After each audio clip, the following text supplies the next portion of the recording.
deste ano, viu? E o TSE recebe até sugestões sobre regras para as eleições.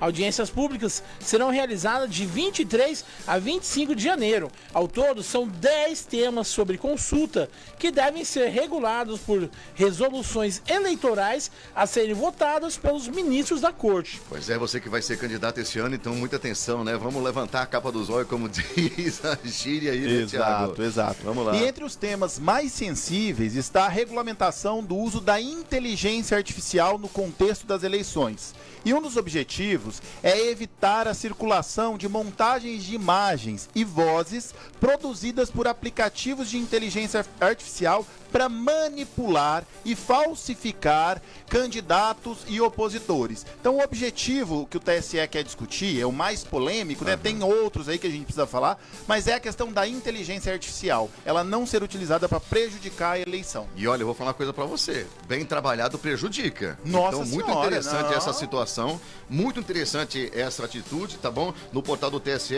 os interessados podem encontrar a minuta da resolução sobre a inteligência artificial e também sobre outros 9 temas que incluem propaganda eleitoral, pesquisas eleitorais, prestação de contas, auditoria do processo eleitoral e ilícitos eleitorais também, entre outros, você encontra no site do TSE, Helena Fernandes. Olha, Pedrinho, eu só gostaria que o TSE garantisse aí os 3 direitos que até a última eleição era pacificado naquele tribunal pra gente. Entre eles aí, ó, a liberdade de expressão, que é artigo 5º de cláusula pétrea, né, na nossa Constituição, a vedação ao anonimato e também a proibição de censura prévia.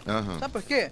Porque a gente viu acontecer muita coisa que era permitido só daquela vez, na boca da relatora, nesse momento, dessa discussão toda que está acontecendo, que é a ministra Carmen Lúcia.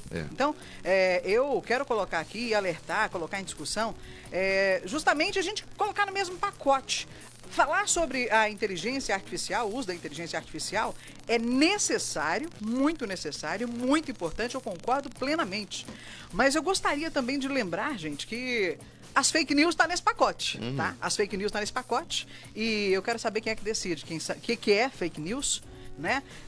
Se este ou aquele fato, que é fato, realmente ele vai poder ou não ser publicizado na época da eleição eleitoral, foto e fato, porque fake news, a gente viu que muitas das fake news que foram propagadas na última eleição e foram, inclusive, penalizadas as pessoas que as propagaram, tem gente, inclusive, exilada fora do Brasil por causa disso, não eram, na realidade, fake news, eram fatos. Então, a gente precisa se atentar. E outra coisa, né? O TSE não tem muito o que fazer nas eleições municipais, do meu ponto de vista. Quem tem que fazer realmente o dever de casa é o Tribunal Regional Eleitoral. Senão, para que eles servem? Exatamente. Tiago, você que conhece um monte de pessoas que serão candidatos esse ano. Exato. Como que você vê essa... Na verdade, é só o início da montagem da nova resolução para esse ano, né? Isso. Na verdade, são vários seminários que querem discutir resoluções. E resoluções, elas são infralegais. São abaixo da lei. Ou seja, nós estamos falando que tudo isso que vai ser discutido pelo TSE tem que ter sido legislado pelo Congresso Nacional. Então, o objetivo nada mais é, por exemplo, quando se fala de fake news, nós não utilizarmos a fake news para prejudicar. Não utilizar a inteligência artificial para prejudicar a eleição, seja para a direita, seja para a esquerda. E eu acho que o caminho é esse. Precisamos legislar o Congresso Nacional. O TSE, o TRE, ele vai simplesmente tentar criar instrumentos para evitar a utilização de inteligência artificial junto com fake news. Ô, Thiago, mas e quando o fato for um fato que realmente não é muito benéfico àquele candidato? Também a gente não pode publicizar? É isso? Nem o próprio candidato? Não. O que nós estamos falando aqui é de utilizar um instrumento de inteligência artificial para fazer fake news. Não, eu tô falando da fake news. Fake news em si. Então eu tô falando da fake news em si, porque eles estão colocando no mesmo pacote também.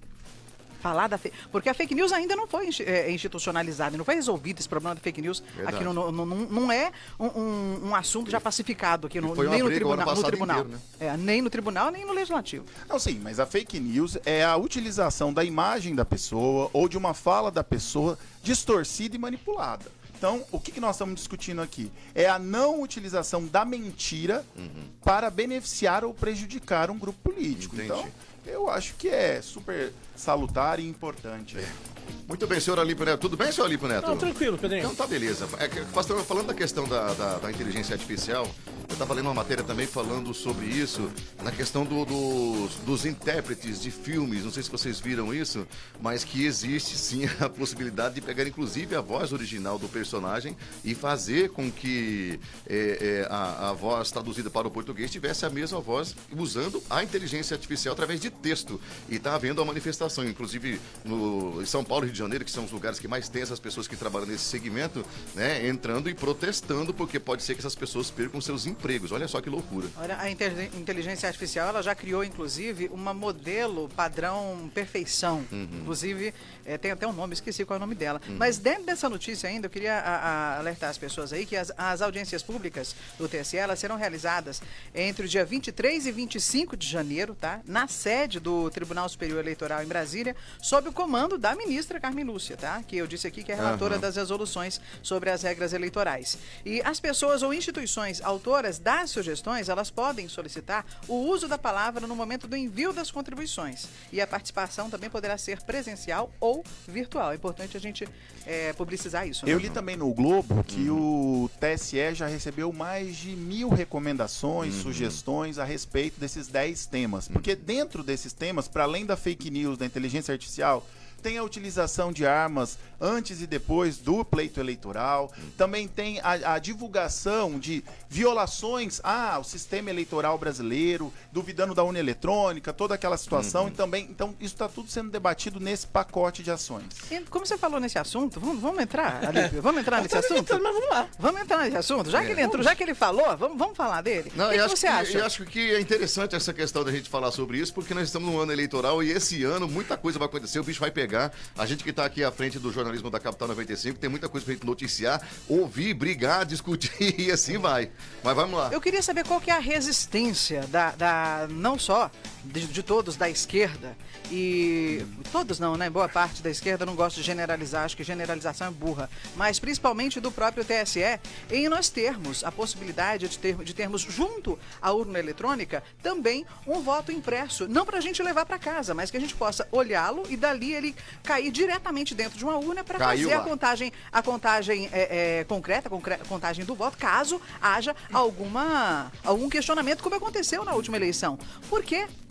E eu quero só chamar a atenção que muitas pessoas que hoje marginalizam pessoas que defendem o voto impresso já defendeu isso antigamente. Inclusive, o próprio Partido dos Trabalhadores defendeu isso aí por um bom tempo, a questão do voto impresso dessa forma. E vamos falar também a questão, por exemplo, que hoje eu percebo o seguinte: você questionar ou você levantar qualquer dúvida a respeito das urnas eletrônicas se tornou-se praticamente um crime dentro do país, né? A gente vê aí punições vindo aí de pessoas que apenas questionaram a questão das urnas eletrônicas. E eu vou falar uma coisa pra você: independente de qualquer coisa, eu não vou mudar meu pensamento por causa de pressão. Eu ainda acho o seguinte, que as urnas pra mim não são assim, eu não tenho tanta confiança quando eu vejo que países que prezam a democracia em primeiro lugar, como o próprio Estados Unidos, que defende a democracia acima de tudo, não confia na própria urna eletrônica e utiliza aquele voto de papelzinho ainda. Muito bem, senhoras e senhores, vamos acelerar porque nós estamos meio atrasados com o nosso programa. Mas eu queria ouvir o Thiago a respeito disso. Thiago, Não, eu não tenho problema nenhum em ter um voto impresso junto com o voto eletrônico, mas eu acredito na justiça eleitoral, eu acredito na urna eletrônica. A urna eletrônica, ela é auditável. Nós tivemos presidentes de direita e esquerda sendo eleitos e reeleitos nela, e eu acho que trazer essa dúvida sem nenhuma prova é a problemática. Trazer a dúvida pela dúvida, aonde que há então um vício na urna eletrônica? Eu não vejo vício na urna eletrônica. Ah, mas quero para poder comprovar. Se a justiça eleitoral topar fazer, eu tô topando também. Eu acho que é importante a gente defender a justiça eleitoral que foi tão massacrada, batida, e eu acho que isso é triste, porque eu acredito na justiça eleitoral brasileira. E detalhe, a urna eletrônica brasileira é um modelo de sistema eleitoral para o mundo. Nós até hoje não tivemos nenhuma prova e dúvidas de que cientificamente ela pode ser falsificada. Muito bem, vamos encerrar esse assunto que a gente está falando demais sobre ele. A gente vai levar ao longo do ano, vamos falar muito sobre isso. Nós estamos em cima da hora aqui. Vamos correr 12h24 em Campo Grande. Capital, meio-dia. Acontece em Campo Grande. Acontece em Campo Grande, pulando aqui essa notícia, gente. O corpo de mulher que morreu em UPA passa por exame detalhado cremado antes de ser velado. Que coisa que aconteceu. Vamos falar essa informação para você agora aqui na programação do Capital Meio-Dia. A família registrou o boletim de ocorrência relatando que houve demora no atendimento, Kiliana. O corpo de Marcele Almeida, né? Ela passou aí por exames detalhados na manhã do dia 24 no IMOL. Ainda não se sabe o que a levou a ter uma parada cardiorrespiratória e morrer no UPA, né, no dia anterior. Ela tinha 33 anos e trabalhava como assistente social no Cotolengo. Deixou 2 filhas, uma de 15 e outra de 12 anos. Eu acho lamentável, profundamente lamentável a morte, né, dessa mãe, essa mãe de família, essa cidadã, né, campograndense. É triste, mas a gente tem que tomar muito cuidado, sabe, Pedrinho? E amigos aqui que estão ouvintes. Porque eu percebo o seguinte, ela morreu na UPA, né, realmente tem que ser apurado. Eu acho que tudo tem que ser apurado com muito detalhe, com muito zelo, né? Mas parece que falam que ela reclama que teve uma demora de 2 horas, né? E o que me deixa muito triste, o Thiago e amigos, é que eu tô vendo, acompanhando nos grupos políticos, muita gente utilizando a morte dessa mulher como instrumento político, entendeu? Utilizando isso para atacar a gestão em si, fulano ou ciclano. Eu acho isso muito triste. Eu acho muito triste você utilizar uma tragédia de uma mãe de família, de uma cidadã, como palanque político. Então, eu peço muito Cuidado, resiliência daqueles que estão fazendo isso, porque isso é triste. A que preço, a que custo você pode utilizar isso para benefício próprio? Eu acho que a gente tem que deixar aqui nossas condolências à família da Marcele, né? É algo muito triste. Entretanto, utilizar esse fato num ano que é um ano eleitoral para ficar atacando também é desnecessário, não é bonito. Então vamos ter que tomar cuidado e tem que ter uma investigação. Houve uma demora no atendimento da Marcele, isso causou a morte da assistente social, então a prefeitura tem que responder, mas sem politizar na perspectiva de criticar a prefeita, de criticar, porque assim, não é fácil administrar uma capital e a saúde é um problema nacional, né? Então a gente transformar isso num problema, pegar um caso isolado, que tem outros também, mas eu digo assim, este caso, para ficar politizando, desnecessário. É legítimo a família buscar, né, as informações e exatamente o que aconteceu. Isso é legítimo, eles estão dentro do que eles poderiam fazer, né? Infelizmente, ela perdeu a vida. Eles querem saber o motivo e é legítimo saber, mas usar isso como política é vergonhoso. Intervalo comercial, voltamos em 1 minuto aqui no Capital Meio-Dia. O Wander Lobeira já chegou por aqui, tá tomando seu café, sua água. Almoço não vai ter, Wander, vai ficar só no café e na água. Voltamos em instantes aqui no nosso Capital Meio-Dia. Até já. Verão 2024, Capital 95. Volta já! Fidelidade Saúde. Saúde com quem entende de saúde. A partir de R$ 29,90 por mês. O cartão Fidelidade Saúde oferece até 90% de desconto em consultas, exames, atendimento emergencial 24 horas, assistência odontológica completa e uma rede com mais de 1.000 profissionais credenciados. Tudo isso a partir de R$ 29,90 por mês. Sem carência, sem burocracia. Mande agora mesmo um WhatsApp 993493100. Fidelidade Saúde. Fidelidade que você já conhece. Verão 2024, na estação Capital 95.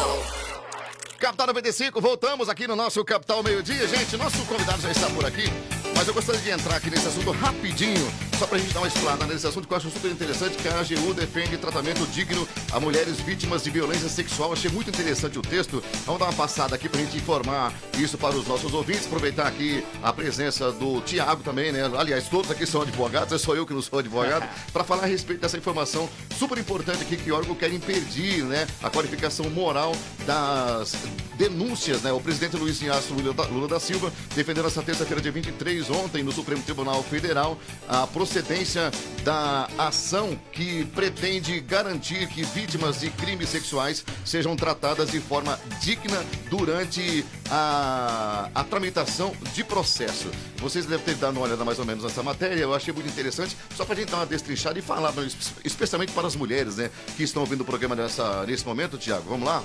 Lula e o órgão se manifestaram a favor do entendimento para impedir que juízes avaliem a vida sexual pregressa da vítima. Muito justo, né? Muito Com justo, certeza. claro. E esse caso, ele se volta em 2018, no caso Mari Ferrer, Sim. que era uma influenciadora e digital, em que ela, quando foi prestar depoimento, ela foi vítima de estupro, e o juiz constrangeu junto com o advogado, tentando pegar a vida pregressa dessa mulher. Nada a ver. Exato. Nós não podemos criminalizar a vítima. A vítima, quando teve um abuso sexual, ela é vítima em qualquer circunstância. Mas estava usando short curto. Mas trabalhava com sexo. Mas isso não tem nada a ver. Nenhum homem pode praticar nenhum abuso sexual contra foi mulheres. o fato. E ponto. Então, parabéns pra AGU, pra PGR e pro Lula. Eu só quero lembrar que ele usou, inclusive, isso justamente para justificar algo que ele inventou no direito, né? Que é para condenar o caso, no caso, o agressor a um estupro culposo. Eu não conheço isso no judiciário. Eu sou nova ainda nessa área, mas não conheço isso no jurídico. A pessoa estuprada teve culpa. Exatamente. Que absurdo, gente. É um absurdo isso, mas ele inventou isso. Enfim, vamos lá. Tem um zap que chegou aqui. Boa tarde, Adalto Inácio na escuta, mandando aqui um abraço para o Thiago Botelho. E aí, Thiagão? Um abraço, Adalto, nosso amigo. Muito bem. 12:30 em Campo Grande. No Capital Meio-Dia, a entrevista do dia. Entrevista do dia. Pois é, a gente fala dele, a gente critica ele, a gente fala bem dele. Enfim, o mundo político é isso, né? Quando você é autoridade, você tem os prós e contras. A gente fala uma coisa, fala outra, chega informação, a gente transmite notícia, mas enfim, o importante é que ele está lá em Brasília, trabalhando pela gente. Senhoras e senhores, estamos recebendo aqui nesse momento, dentro do Capital Meio-Dia, o deputado federal pelo PT, Wander Lobé. Como é que você está, Wander? Seja muito bem-vindo aqui no Capital Meio-Dia. Opa, boa tarde, né? Pra mim é bom dia ainda que eu não almocei. Então é bom dia pra todo mundo. Pedrinho, Oi. boa tarde a você, a Kiliana, a Lípio e ao Thiago, né?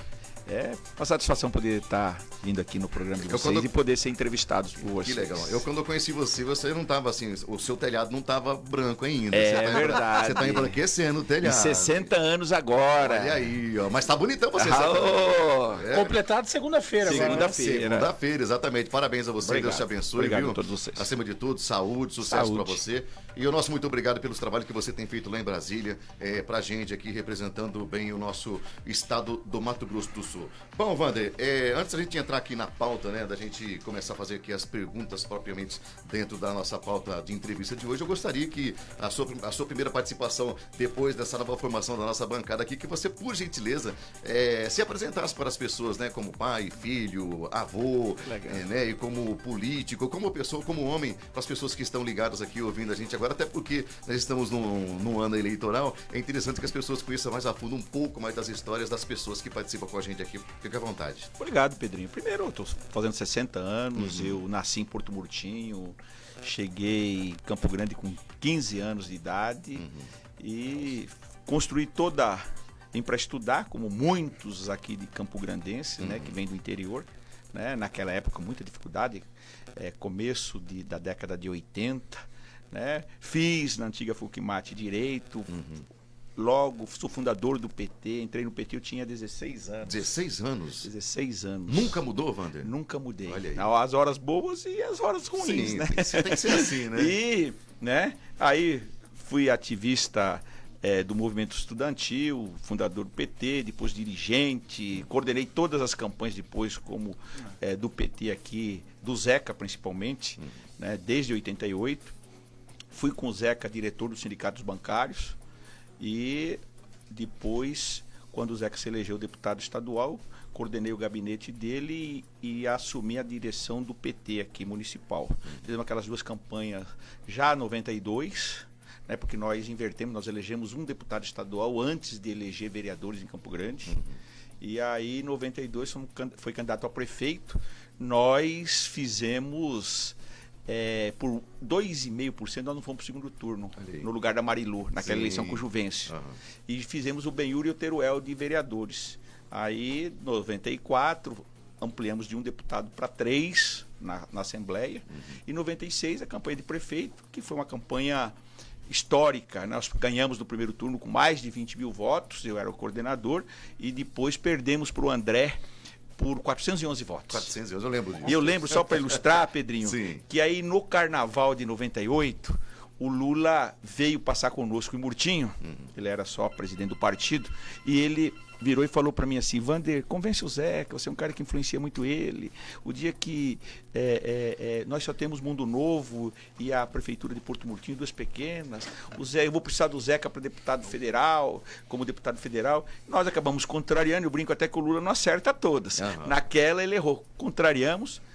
Tinha um clima de Campo Grande das pessoas em função da eleição de 96 e nós acabamos ganhando o governo do estado. Virei chefe da Casa Civil, depois de 4 anos, virei deputado em 2002 e estou no 6º mandato, o único deputado com 6 mandatos consecutivos.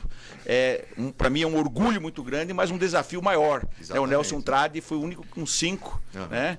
E que eu tive a oportunidade de ser deputado com ele, o velho Nelson, um grande deputado. Sim. E aí estou lá até hoje. Lobé, fala pra gente, nesses 28 anos de política, o que você encara como o maior desafio político desde então, que você enfrentou nesse período todo? Eu encaro o seguinte: eu fui muito novo chefe da Casa Civil. Até então, os secretários da Casa Civil eram todas pessoas com muita idade, muita experiência. Dr. Schmidt e vários outros na época do Pedro. Eu estava com 32 anos. Né? E eu falo que os grandes pilares do desenvolvimento desse estado foi nós que deixamos.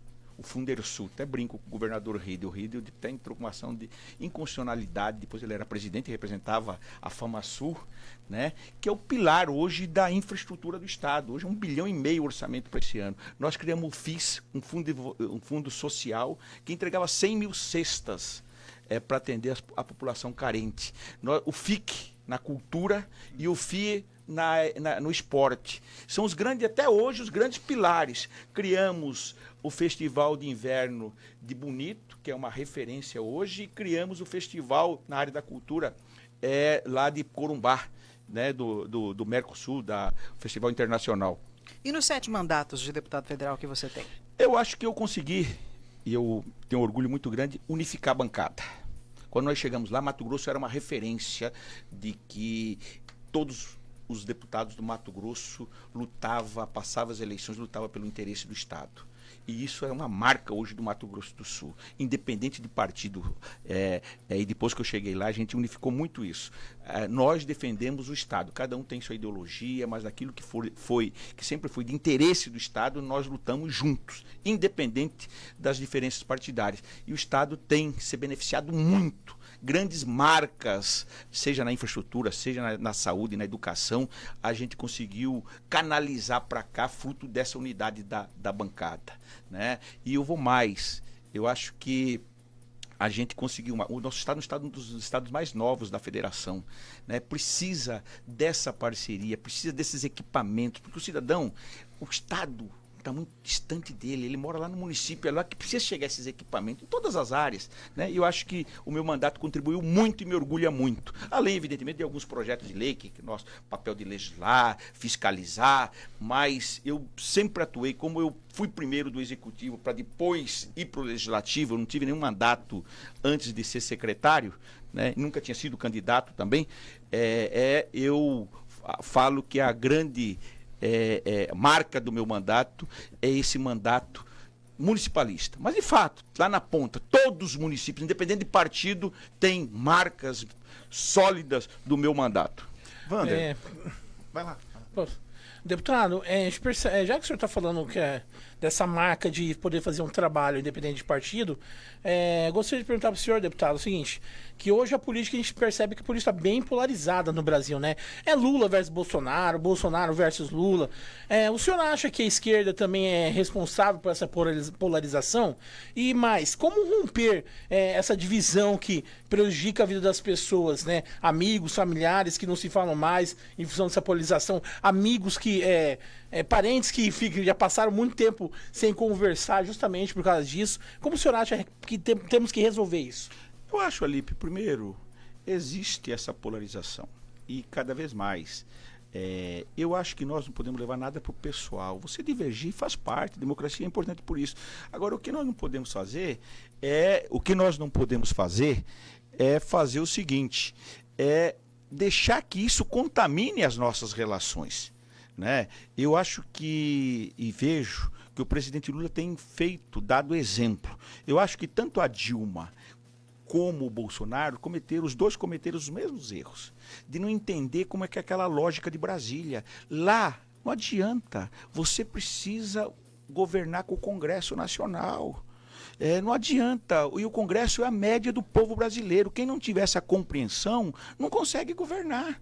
E foi o que aconteceu no segundo mandato da Dilma e o que aconteceu muito mais no governo do Bolsonaro, né? Quando ele entendeu essa lógica, já foi tarde. E se você pegar o histórico, e aí ficou muito nessa polarização e nessa coisa raivosa, rancorosa. Você pode divergir. Eu tenho falado muito isso na bancada e nós temos tido esse comportamento. Eu me relaciono bem, respeito, acho legítimo as bandeiras, e não é uma coisa localizada aqui, é mundial, isso não vai acabar. O que nós temos que amenizar, saber separar essas coisas todas. E eu acho que o presidente Lula está dando um exemplo no sentido de trazer outras forças, porque nós não fizemos maioria na Câmara e no Senado, e precisa aprovar os projetos. E esse primeiro ano, eu tive uma reunião com a Haddad e com alguns deputados, e o Haddad falava para nós: quem de nós imaginávamos, do jeito que começamos o começo do ano, nós íamos encerrar só na área da economia, aprovando o CARF, aprovando a reforma tributária, aprovando a outra medida lá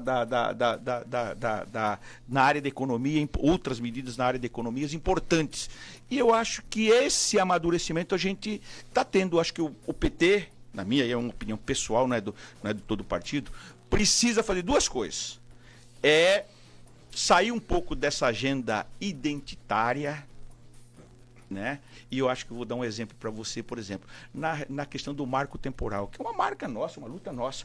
O Lula acabou tendo que liberar o ministro dele da Agricultura para ir votar no Senado contra, né? Porque a aliança que foi feita é na gestão, não era nessa agenda, não era na questão da economia, na questão do desenvolvimento econômico, da agricultura, e muitos petistas, uma boa parte, não entendeu essa lógica. Mas se não fizesse isso, você ia perder uma base que nós estamos reconstruindo, que é com o setor da agricultura, do agronegócio, que é com o setor evangélico. Nós precisamos, e são forças políticas muito fortes, e que a gente tem que ter essa compreensão de dialogar. E quando você é governo, se governa para todos, né? Você pode ter sua ideologia, aquilo, os seus princípios, aquilo que é programático, mas você tem que governar para todos. E são setores importantíssimos, que acho que a gente começa a restabelecer essa relação, e isso, não tenho dúvida que o desdobramento disso vai ser amenizar um pouco essa polarização, que não é bom para o país, da forma que é quando é no pessoal. Um outro gancho aí, Wander, é que há uma tentativa de criminalizar a política e de desprestigiar os políticos. Verdade. Inclusive, você vivenciou em alguns momentos uma tentativa de criminalização, você conseguiu comprovar que não tinha cometido crime.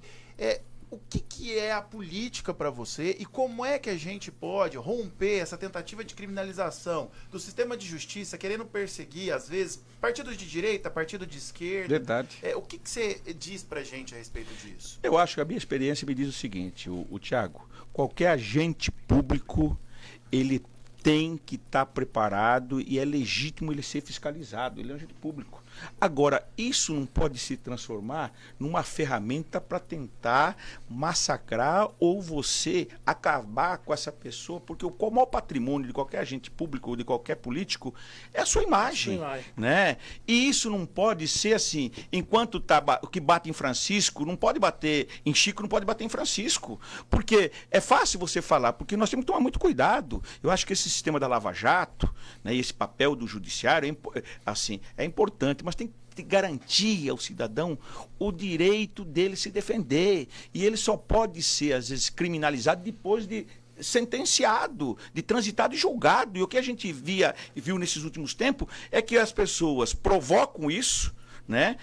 E aí a gente provoca, o Ministério Público acaba oferecendo a denúncia e já passa a mídia condenar o cara, né? Nós estamos criando, e aí eu acho que a democracia é isso, e é através do Congresso, regulamentar isso. Isso não é tirar a liberdade de imprensa dos meios de comunicação. Nós vamos precisar essa questão que traz, de um lado, um benefício enorme, que é as mídias sociais. Nós precisamos regular, né? Principalmente o que é fake news e o que não é fake news, porque isso que acaba atrapalhando e acaba, Thiago, é você arrebentando, às vezes, a pessoa, né? Quando ela vai se defender que ela é inocentada, ela já perdeu aquela credibilidade, aquela imagem perante a opinião pública. Eu acho que isso aí nós temos que ir amadurecendo, é uma coisa ainda nova, o mundo todo está regulamentando, e eu vejo às vezes um debate, não, tem que o direito de expressão, a liberdade de imprensa, tem que ter, mas tem que ser, alguns tem que ser regulado, porque isso interfere na vida dos outros.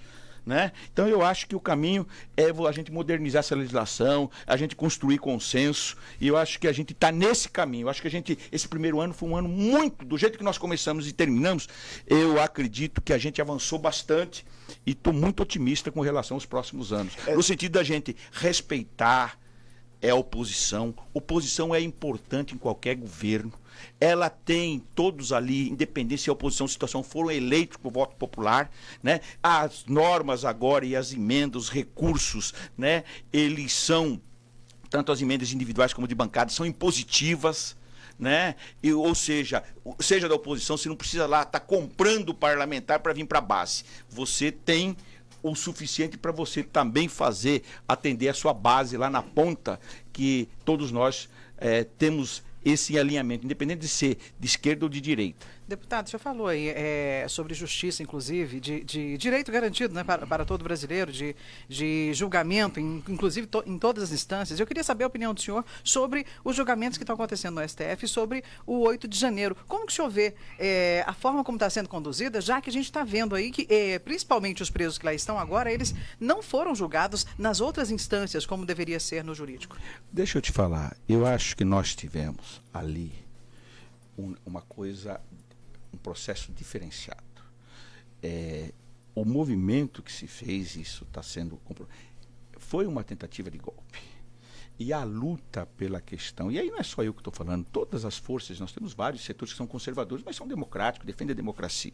Se tentou, se buscou construir, né, todo o processo que está sendo feito, né, até aqui está respeitando o direito de defesa. Tem alguns exageros? Acredito até que tenha, né? Mas o que nós não podemos é ser conivente com aquele, eu acho que o grande que vamos entrar nessa última etapa, que é quem financiou isso. Eu vou falar para você, eu perdi eleições, nós perdemos eleições, fomos lá lamber a ferida para cicatrizar. Nunca nós questionamos o resultado de qualquer eleição. Nós fomos lá, reavaliamos, nos reencontramos, né? Muitas vezes na dor, no choro, como foi o processo de 96, né? A gente manteve na opinião pública, eu acho que isso foi determinante naquela eleição municipal, né? Que o voto, né?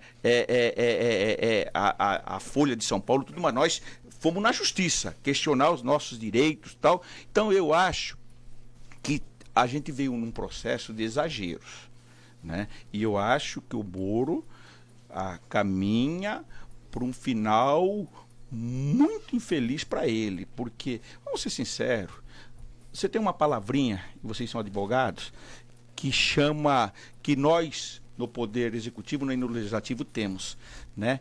Que é a vitalicidade do cargo, que é para ele ser imparcial. Né? E você não pode, um membro do Ministério Público, e está comprovado, pode ter, porque é a fala deles, reconhece a voz deles, são os textos trocados, né? Como o juiz orientando o Ministério Público, como proceder para condenar as pessoas. Isso independente se é o Lula ou de qualquer um, nós temos que insurgir contra isso. E eu acho que a gente vai passar por um processo que eu espero que isso não sirva. Esse lavajatismo, a gente tem que tomar cuidado para não continuar no nosso governo, porque não pode ser aquilo que bateu em Chico, bateu em Francisco. Tem que respeitar as instâncias, né? E eu acho que nós estamos num processo de correção, de realinhamento, e que, para mim, eu vou te falar uma coisa. Nós já experimentamos ditadura de direita, de esquerda, nenhuma deram certo. A democracia, ela tem falha? Claro que tem, nós temos que ir corrigindo. E eu acho que nós lutamos tanto. E a gente tem uma democracia nova comparado com as democracias históricas, principalmente do mundo da Europa, né, dos Estados Unidos. Mas eu acho que nós estamos num caminho, sabe, correto, né, aprimorando, com temas novos que precisam ser inseridos, vai ter que ter. E acho que o Congresso vai ter que cumprir seu papel. E acho que tem que ter essa independência. O que eu vejo é que também o Supremo tem que sair um pouco desse holofote, né? Qualquer um, seja quem for, quer se candidate, pô. Não dá para você utilizar daquela ferramenta, né? Que você, do cargo que você tá, né? Para você, sabe, a partir dali fazer ou perseguir alguém, seja qualquer um, seja um cara de direita, um cara de esquerda. E eu acho que a democracia a gente vai aperfeiçoar essas incorreções, esses exageros, né? E temos que ir passando a limpo. O que não pode é passar a mão, né? Eu sempre falava assim, ó, só quero um julgamento justo, que os ministros olhem a minha defesa, né? E graças a Deus passei, sei que sou um sobrevivente, porque muita gente me condenou naquela época, né? E ganhei de 7-0, com voto de todos, que muitos ainda foram absolvidos por 4-3, 5-2, né? Eu fui por 7-0, né? E nem por isso eu saí dali com mágoas, sabe, querendo perseguir. Pelo contrário, eu acho que aquilo me serviu para me reforçar as minhas convicções e de que a gente tem que cada vez mais modernizar essa legislação para que a gente não tenha esses exageros, seja para qualquer um cidadão brasileiro. Muito bem, gente. Eu preciso só encerrar esse assunto, ou pelo menos dar uma pausa nele pra gente voltar daqui a pouco, porque tem que fazer um intervalo comercial rapidinho, Thiago. E eu tenho pergunta para você, Thiago, até porque hoje é o dia, na quarta-feira, é o dia que a gente faz a pergunta aqui para o Thiago Botelho. A pergunta é o seguinte: professor Thiago Botelho, meu filho estuda em uma escola particular, mas não conseguimos pagar todas as mensalidades de 2023. A dívida da mensalidade impede matrícula para 2024? Boa pergunta. É uma ótima pergunta, e primeiro a gente precisa entender o seguinte: a Lei 9.870, ela diz que o aluno ele possui direito pedagógico e acadêmico, ou seja, o aluno que está estudando e tem uma mensalidade atrasada, ele não pode ter seu direito retirado, ou seja, ele pode ter direito a declarações, ele pode ter direito a transferência, ele pode ter direito a permanecer estudando durante o ano que ele está em débito com a escola. Caso, por exemplo, se ele estivesse em débito com a escola em 2023, ele estudaria todo o ano de 2023. Agora, para fazer a matrícula, ele não pode. A lei não garante que ele faça a matrícula com débitos passados. Mas, por exemplo, estou devendo à escola, professor, e quero transferir meu filho. A escola é obrigada a me dar a transferência dessa criança, desse adolescente? Ela é obrigada. Então, você pode tirar seu filho, você vai ficar com débito, inclusive a escola pode te executar, caso você não pague. Por quê? Foi prestado um serviço, você se comprometeu contratualmente e simplesmente se esquivou de pagar. Então preste atenção, o aluno tem direito a estudar durante todo o ano ainda com débito. O que ele não vai ter direito é a rematricular-se na escola com o débito. Muito bem, faltando 9 minutos para intervalo comercial rapidinho, voltamos na sequência, batendo papo hoje com o deputado federal Vander Lobé. Até já. Verão 2024, Capital 95. Volta já! Fidelidade Saúde. Saúde com quem entende de saúde. A partir de R$ 29,90 por mês. O cartão Fidelidade Saúde oferece até 90% de desconto em consultas, exames, atendimento emergencial 24 horas, assistência odontológica completa e uma rede com mais de 1.000 profissionais credenciados. Tudo isso a partir de R$ 29,90 por mês. Sem carência, sem burocracia. Mande agora mesmo um WhatsApp 993493100. Fidelidade Saúde. Fidelidade que você já conhece. É verão 2024, Capital 95. Estamos de volta aqui na programação da Capital 95, senhoras e senhores, muito obrigado pela sua audiência aqui. Nós estamos batendo um papo aqui com o deputado federal Vander Lobé. Tem um zap que chegou pra gente aqui, o deputado Vander Lobé, um grande líder que mandou pra gente aqui foi a Simara. Simara Ayala ou Arjala. Simara, muito obrigado, viu? Mandando um abraço pra você, deputado. Obrigado, Simara. Muito bem, Alipe, vamos lá. Bom, deputado, não podemos deixar de falar sobre eleições municipais, né? É um assunto que vai reger, talvez, um assunto principal que vai reger esse ano, né? Então, vamos lá. Deputado, vamos falar da Prefeitura de Campo Grande, né? Você acha estratégico o PT lançar a deputada Camila Jara como prefeita, né? Porque há boatos de uma possível aliança do PT e do União Brasil numa construção que sair a Rose ou a Camila. É real isso aí? E qual que é a sua leitura a respeito? Alipe, essa pergunta é importante, mas deixa eu te falar. Deu até uma resposta, quer mais uma água, não? O PT, historicamente, sempre teve candidato em Campo Grande, desde 85, quando foi a primeira eleição depois da redemocratização nas capitais, né? Nós saímos com o Jandir, que era um pedreiro, e claro que a aliança, ela... eu sempre fui a favor de aliança quando você acha que você não tem força suficiente para ter uma candidatura própria. Mas nós temos um histórico de candidatura. A Camila já passou, é a nossa candidata. Vai ter ainda o encontro, mas internamente ela é a nossa candidata. O que eu vejo? Estava falando com ela esse final de semana. Né? Caminha aqui por um cenário, na minha modesta opinião, de várias candidaturas, de um quadro pulverizado, de 5, 6 candidatos. E o primeiro turno é o espaço para cada partido se apresentar com o seu programa, com a sua chapa. Verdade. Você pode fazer aliança? Claro que pode. O que eu vejo? A Rose. Né? Acho que o PT, aí é uma opinião pessoal também, vai ter que estar discutindo as possibilidades nas capitais, nas grandes cidades, onde é possível nós vamos ter maio, junho para definir isso, né? Temos força suficiente para mantermos a candidatura ou podemos fazer aliança? Eu vou te falar o que eu vejo. E a Rose, ela não votou no Lula, né? Isso todos nós sabemos, e o governo do presidente Lula deu uma grande oportunidade para ela. Verdade. Né? Ela assumiu a SUDECO, é o principal cargo do Centro-Oeste, né? E eu acho, se falar assim, eu ajudei. Eu acho que foi importante. Nós precisamos, até para sair dessa polarização, dialogar com outros setores. E a Rose representa os evangélicos, é professora, mulher, é educadora, né? De centro. Não é porque foi numa conjuntura que ela acabou assumindo. Eu acho que é uma opção que nós temos.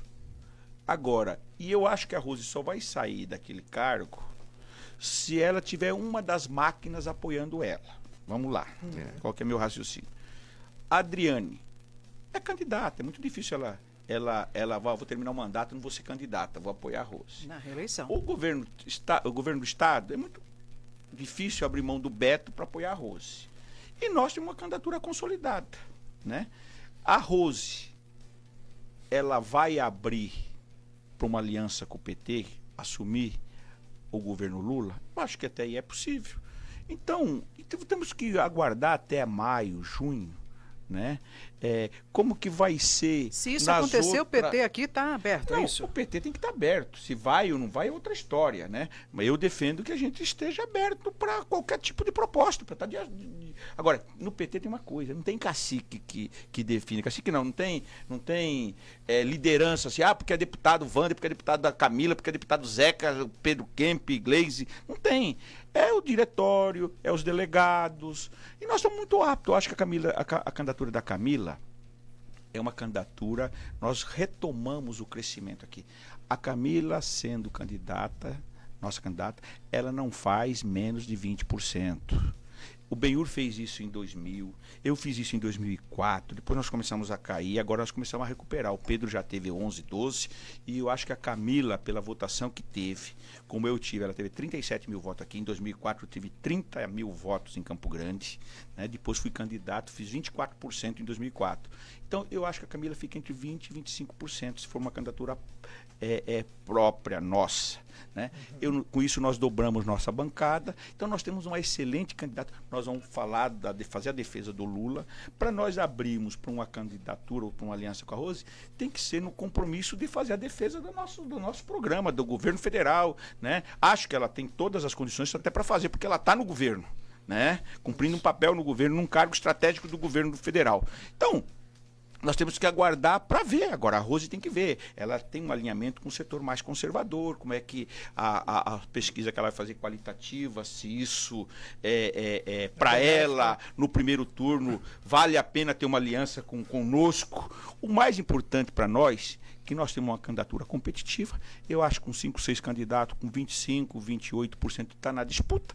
E nós podemos, seja ir com a Rose, se for numa aliança, ou com a Camila como nossa candidata, que é hoje. Agora, quem vai decidir isso é o partido. Quem vai decidir isso é os delegados do partido. Tem gente que defende aliança, tem gente que acha que se fizer aliança, você amplia aqui o palanque do presidente Lula na reeleição dele daqui 2026. Né? Tem gente que acha que não é uma candidatura própria que consolida mais os projetos, os programas do governo. Né? Então, eu tenho uma experiência enorme. Eu acho que a gente tem que, agora, nesse momento, reforçar a candidatura da Camila. Né, construir uma chapa de vereadores, né, competitiva, e depois a gente ir dialogando, seja com os partidos, até para nós trazermos, se a Rose não for, tentar trazer a União Brasil para nos apoiar aqui, fazer uma aliança ao contrário, eles indicar o vice para nós. Né? Então, eu estou assim, muito otimista. Duro era nas últimas eleições principalmente, que a gente tinha uma dificuldade enorme, ninguém queria nós, todo mundo queria no escurinho só com a gente. Ai, meu Deus do céu. Gente, faltando só 1 minuto aqui para 1 da tarde em Campo Grande, nosso tempo está terminando. O Célio Silva está mandando um abraço para você aqui, assessor do vereador Ayrton Araújo, que também está te mandando um abraço. Obrigado. O Marco Aurélio de Oliveira também está mandando um abraço para você. Marco, um abração para você, obrigado aí pela sua audiência com a gente aqui, tá? Gente, faltando apenas 1 minuto, tá? Não tem muito mais tempo para falar sobre muitas coisas, a gente precisa já ir partindo já para o encerramento. Tem alguma coisa, Eliane, que seja bem rápido ou não? Não, vamos deixar o Thiago fazer aí o bate-bola dele. Muito bem. Antes do bate-bola, deputado, eu peço que o senhor seja breve, por gentileza, por conta do nosso tempo, mas eu estava lendo assim, uma matéria a respeito de uma emenda para a Feira Central, na reforma da Feira Central de 40 milhões. E a gente acha, claro, é muito bacana a questão da reforma da Feira Central, que é um ponto maravilhoso, turístico para o Mato Grosso do Sul e para o Brasil e para o mundo. E eu gostaria que o senhor rapidamente falasse sobre o centro de Campo Grande. Tem muita coisa que poderia ser feita também no centro de Campo Grande, Barão do Rio Branco, 14 de julho, uma melhoria ali para a gente melhorar a questão do comércio. Essa emenda foi uma discussão lá de trás, já fazem 2 anos que essa emenda, 17 milhões do governo federal e mais 25, é uma emenda de bancada, e mais 25 que o governador Reinaldo deixou antes dele sair. Né, que dá em torno de, somando, dá em torno de 38, 40 milhões. 40 milhões. Que é fundamental para revitalizar tudo aquilo. Isso. E nós queremos, está um problema ali com o IFAM, né, de ajustes, mas tem outros. Eu acho que isso é um investimento. Aquilo ali é o cartão postal. Exatamente. Né? Você tem ali uma coisa com a questão com a colônia japonesa que ajudou muito. Muito. Então foi esse o intuito da gente colocar, mas até agora a gente não conseguiu tirar isso, executar isso. Esse dinheiro está disponibilizado na Caixa Econômica. Tá, só para fechar a resposta, a questão do centro de Campo Grande, Barão do Rio Branco, 14 de julho, alguma ideia de investimento? Isso aí é o executivo que tem que propor para nós. Entendi. Né? Essa proposta foi discutida com os feirantes, na época com a administração do Marquinhos ainda. Sim. Tá? Então a gente está aberto e tem muito, só para você ter uma ideia, são 360 milhões este ano de emendas de bancada. E são impositivas. Isso é igual para todos os estados e mais 40 para cada parlamentar. Muito bem, estamos fechando, Thiago, à vontade, vamos no seu bate-bola rapidamente. Então vamos lá, Wander, em poucas palavras, qual que é seu time? Botafoguense. Qual o seu maior sonho? Cara, meu maior sonho é ser senador. Acho que eu estou maduro para daqui 4 anos. Mandou bem. Assim, se né? Mas muito realista. Eu vou ver as condições para me definir, mas meu sonho é ser senador. Em qual cidade você nasceu? Porto Murtinho. O que o Mato Grosso do Sul representa para você? Tudo. Acho que o Mato Grosso do Sul é um estado pujante, que a gente tem tudo para transformar um estado com uma qualidade de vida de primeira, olhando com um estado voltado para a sustentabilidade, para o bioma. Nós temos o bioma Pantanal, nós temos aqui do outro lado o Cerrado, temos a Mata Atlântica, nós temos ali na região do Paraná, toda aquela questão de Itaipu ali do coisa. Então, eu acho que é um estado que a gente tem que tomar todo o cuidado, nós temos que pautar pelo desenvolvimento de forma sustentável, e aqui reúne todas as condições para ser o estado modelo da federação. Qual o seu maior ídolo? Meu maior ídolo?